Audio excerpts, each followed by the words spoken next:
Hey, what is up guys, and welcome back to the channel. So in today's video I'm bringing you another money making method, another tune, another car which can earn you a lot of money very quickly in Gran Turismo 7. So in my previous video I found a lot of comments of people saying, that 2009 Corvette, go try it out. And I kind of thought, nah, it's got to be far too tail happy. But actually, thanks to another YouTuber called Warlock that seems to focus on making, I guess, Tokyo runs and cars for Tokyo. Big shout out to him. I kind of found a kind of base setup for the car and did a few bits myself, and it is actually a very, very capable car. So here's the big plus side for this car. It's 120k, so very, very cheap compared to a lot of the other money grinding cars. So I definitely recommend this method for like a more beginner player. And obviously, if you're keeping assists on, then keep them on. The car actually isn't as bad as you may believe when it comes to its handling. So here's the tune you're going to need. You're going to run the sports hard tyre, the suspension and all the other bits on the left. Just keep them normal. You don't actually have to touch them. Downforce I had a 137 at the front, so make sure you've got your diffusers and such on. I had a 137 on the front, 230 at the rear. So like I said, just make sure you've got the body kit on, because I believe that's how you kind of get the downforce option. The ECU, make sure that is fully customizable. I had the output adjustment at 99. Make sure you bought a power restrictor. I set that at 70. And then the gearing you don't need to touch. Just make sure you've got the racing. I put slotted discs on. I know Warlock had carbon discs on. And that's an important one. Increase the body rigidity. So that is what you're going to need for the tune. Just pause it whenever you need to go back and have a look. So the event we're going to be using seems to be one that kind of feels like it's making a bit of a return. It's the Tokyo Expressway 600 event. So, yep, those of you that have been around since the Tomahawk days, you probably remember this event very fondly. But it's kind of making a bit of a comeback. So let's get on to sort of the strategy and the method itself. So we're going to be running the car at Power Mix 6 in lean fuel for pretty much the majority of the race. So just make sure you do that straight away. It may look like you've got less fuel than you're actually going to have to. And it basically makes you think like you're going to have to pit. You're actually not going to have to pit. This is a zero stop strategy. This is a strategy I was kind of sort of told in my comments. So I thought, you know what, that's the strategy I'll follow. I'll just do that. So as you can see, we've not got a massive advantage on the straights, but we are going to try and make a few little moves. I believe we are going to clip that Viper there. So it just goes to show you, you'll get a clean race bonus pretty much no matter what. But I'll sort of clear that up a little bit later in the video. So the main thing you want to do is actually use just how drivable this car is, and basically do majority of your overtakes on the in the corners. This first lap, I'm going to pretty much talk you through it because this is always the worst lap at Tokyo. A lot of people absolutely despise this opening lap, but let me talk you through it. So basically, what you're going to want to do, especially for the first few laps, is short shift with this car. This is to keep it stable. Personally, I drive manual, no assist, and I'm using a controller for this. But basically, short shift, because if you feel the back end ever go, it kind of basically will catch itself. And you obviously keep it stable. As you can see, the corners, I'm going to hit the barrier there. Lucky to not get a penalty there, actually. But yeah, so if you do feel the car kind of go away from you, definitely obviously hit that short shift, and the car should pretty much catch itself. So another thing to note, the only downside about this car is I found the brakes were a bit meh. They wasn't the best. Personally, I feel like the braking on the Aston Martin that I did previously at Tokyo was much better. However, through the corners, this car is very, very capable. I know a lot of people, when they see like a Corvette, Dodge Viper, etc., seem to kind of go off the old assumption that they're massive boats, they can't turn and they'll only go in a straight line. Trust me, this car is very, very capable. Very stable through the corners. It's just a little bit of throttle control for I'd say the first 3 laps is where you really need to kind of watch yourself mostly, because it's when the surface is most wet. Obviously we're using sport hards, not racing hards or anything, like we kind of used to do with the Tomahawk. So no need to really worry about the grip levels. They're pretty much always there, even if it's, take your time a little bit on the first few laps. So you're kind of going to be around the mid-pack. This is coming towards the end of lap 2 onto lap 3. you know, don't worry about that because they're going to be pitting, you're not going to be.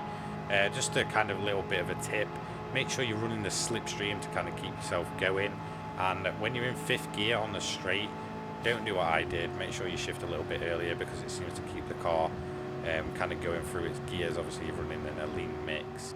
So this for me is really when the car kind of comes into its own, is about lap 4. Obviously the majority of the rain is kind of dried up on the surface, and although it's, you know, a little bit of standing water, it's not too bad, and this is where your lap times are going to start, you know, kind of tumbling down quite a bit. As you can see, we're up in P5 here, so you don't really need to overthink where you're going to be, because obviously, like I said, it's a zero stop strategy. And just another hidden, if you're just grinding money, turn it down to easy.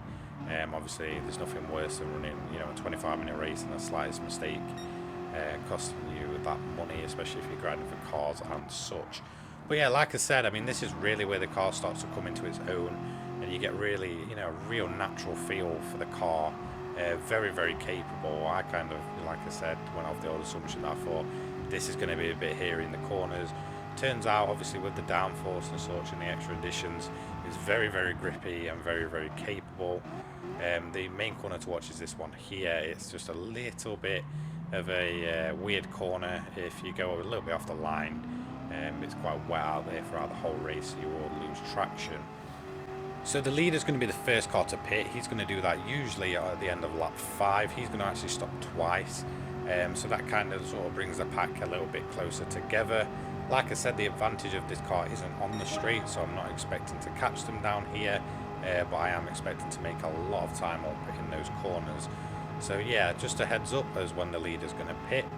Like you can see, I kind of hit the barrier and cost myself a bit of time and got a penalty. Turns out, right, so let me just clear this up.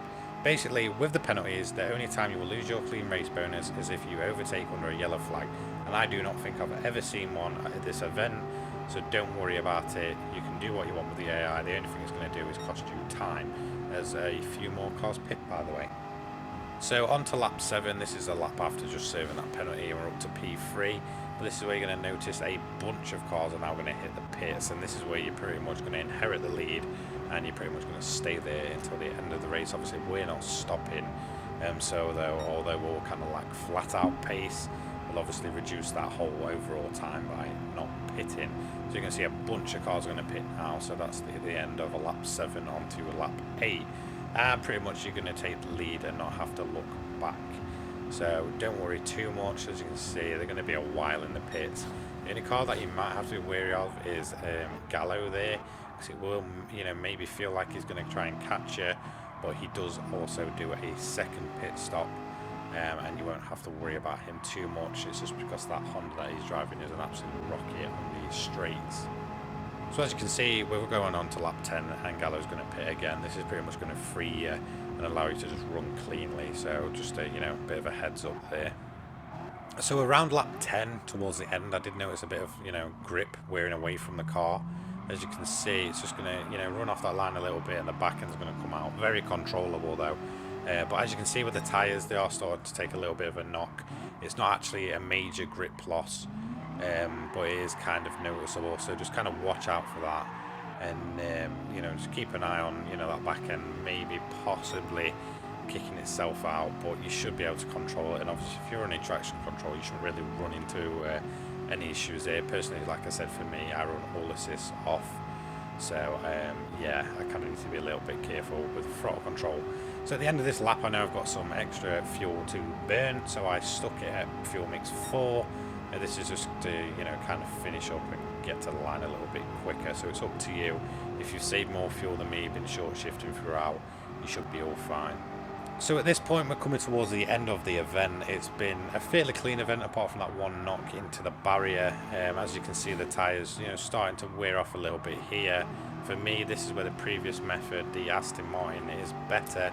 However, that does cost $1 million compared to this car, which with the upgrades probably cost me just over 200k. So a very cheap entry point, being able to grind money, and I can 100% see why people are kind of, you know, recommending this car. There probably is a better tune out there somewhere. Obviously mine's a little bit edited from the Warlock one that I originally took a look at, so obviously a big shout out to him. Just, you know, if you want to find him, Warlock GT7, I will eventually try and get around to putting his link in the description.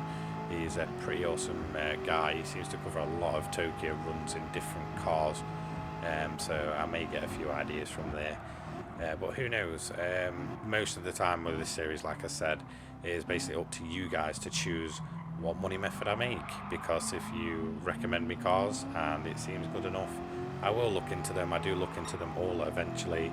Obviously, I don't always have the most free time in the world, so you know, it might take me a while to get through to your method. But make sure you carry on recommending them. You know, for this road to 100 mil series. So I can obviously keep testing them out, and if they're good enough, I will make a video. And you know, if there's more than one comment, it's kind of difficult to credit who kind of put it in there first, because I'm not always active in the comment section. Sometimes it's kind of difficult to keep you know, track of them. But anyway, sorry, back to the video. So we have crossed the line in first place. Let's take a look at the overall time. So as you can see, we've done this in 27 minutes 43.8. Now obviously with that penalty, and this being, I believe, the second time out in this car, I do feel like we've kind of lost a bit of time there. I feel like it's quite easy to do in 27 minutes. I believe it's only around about just under a minute off of the Aston Martin from the other day. So for what, I mean, 800k less is really not a bad method. As you can see, 825k in the bank, and we keep on grinding. So we're coming towards the end of this video, and overall what I recommend, you know, you trying this method out, trying this tune, yeah, I genuinely would. I feel like there's a lot of potential there to really, you know, get some decent times in, and for the sake of what, probably about 30 seconds overall, over the course of a race, and saving yourself 800k, it's a very good method. So thank you very much to those that, you know, recommended me, you know, taking a look at this Corvette. I absolutely had a blast making this, and it felt good to kind of, you know, use a more, I guess, normal vehicle. Obviously it's not really a normal car, but you know what I mean. Obviously a lot of the money grinders seem to be Vision GT cars and such, so to kind of tune up a road car, it did feel very good. So yeah, thanks for, you know, watching. Don't forget to like, comment and subscribe, and I'll hopefully see you all in the next one. Take care guys. Cheers.